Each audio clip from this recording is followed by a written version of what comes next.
Hi guys, welcome back to the channel. Today I'm going to be showing you how I weathered one of my 30k Blood Angels rhinos. You can pretty much apply these techniques to any kind of vehicle. Obviously it depends on what finish you're looking for. So with my armoured vehicles I tend to go for a not too over the top kind of weathering. I just try and make them look a little bit battle worn, but nothing too crazy. But obviously you can take it as far as you want to go.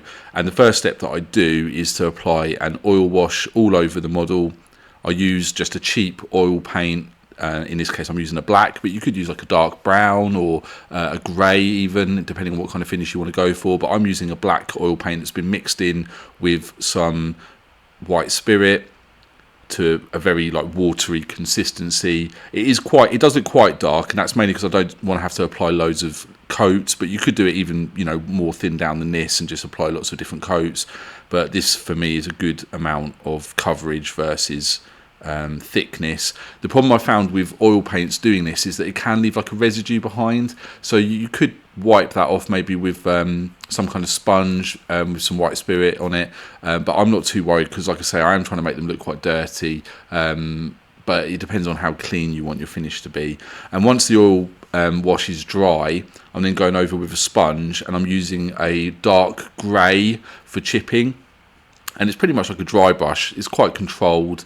I'm just taking off most of the excess paint off the sponge and then dabbing it on to all of the raised areas. And what I find is with the combination of this chipping and the oil wash, it does really darken down the model and does make it already look quite grimy and quite dirty just with this step. I think in theory you could probably just do this and that would actually almost be enough weathering if that's what you were kind of going for, just a slightly worn look.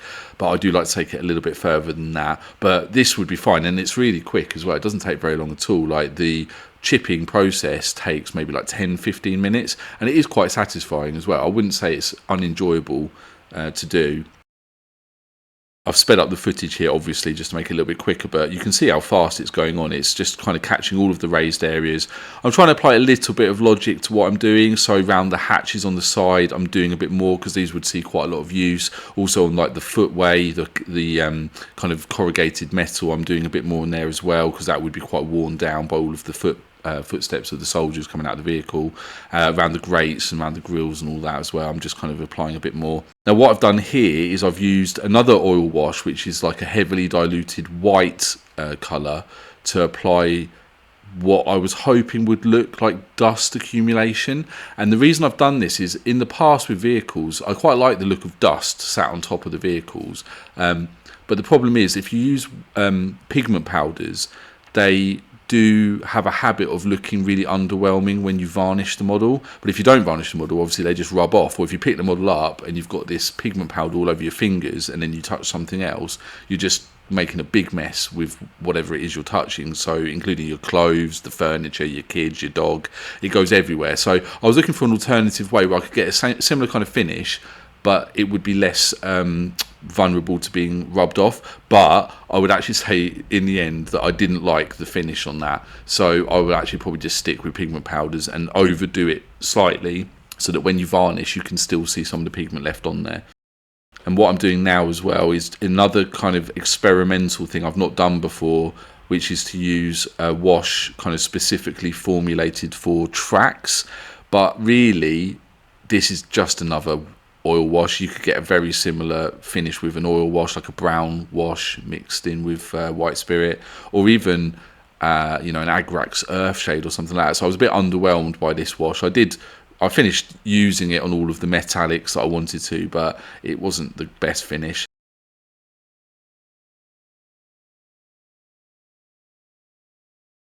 And now you can see I'm doing the fun thing, which I wanted to do in the first place, which is to apply loads of pigment powder on top of the tank.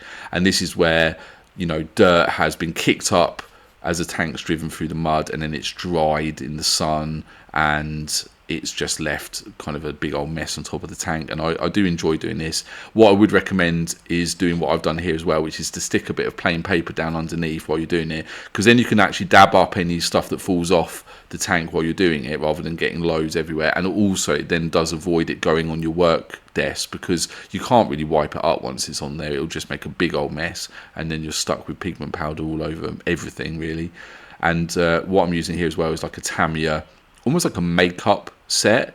I don't know what this formulation is. It's like almost like a oil waxy face paint type consistency, but it goes on really nicely, and it does actually leave a really nice finish. So what I tend to do is apply this first, and I cover a larger area with this stuff to simulate where the mud has dried on the edges, if that makes sense. So if you think about a vehicle that's driven through wet mud, obviously the edges of the mud dry first before like the really thick stuff. So this is kind of to simulate that really. So I'm being quite messy with it, because I know that I'm going to go over this again with more dirty wet mud as well. So I'm not too bothered about how it looks at this stage, but I'm just trying to cover quite a large area of the tank with this stuff, just for that dried mud effect. If you wanted it to be fresh mud, you could probably skip this step and just go straight to using like wet look mud.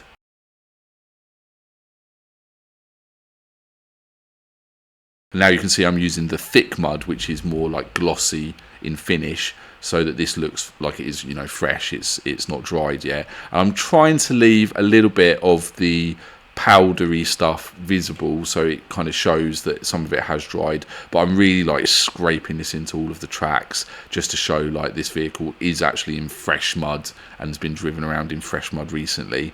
I'm also going over the underneath of the tank as well, and again I'm not too worried how this looks, because to be fair, it's the bottom of the tank, it's not going to be really seen, but I do kind of want it to be covered a little bit just to add a little bit of extra realism.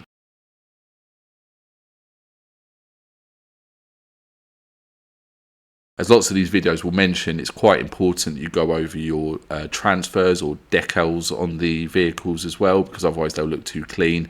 But just be a bit mindful that it'll be quite hard to undo it if you get it wrong. So just, you know, just try and do it sparingly, just so you don't ruin your look on the vehicle. Now you can see I'm really like slathering it on just to get a nice thick kind of mud. And it's also partly because I haven't actually painted a lot of the inside of the tracks, because I knew they were going to get covered up. So I want to make sure that's all hidden away beneath the mud effects as well, just in case someone was looking a bit too closely at the vehicle, realised some of it hadn't actually been fully painted. The good news about this stuff is it doesn't take as long to dry as you might think. I think some of this is enamel, some of it is kind of oil-based, but those traditionally do take a little bit longer to dry. But I found in reality it's not that bad. You know, you can put them all on the side, maybe do another little project for maybe 20 minutes or so, and it'll be dry pretty much. So just be mindful that wherever you put the model down, if there's any excess material on the tracks, it's going to stick when it dries. So that's again why I've been using a piece of clean paper, just to avoid my desk getting too destroyed in the process.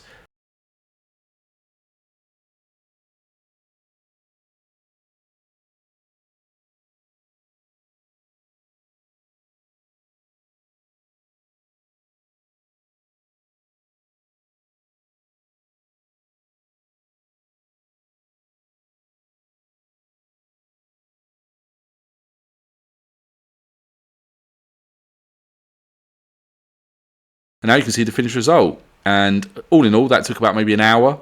And that's partly because I'm filming, but I'm actually quite pleased with that in the end. I think it looks quite good.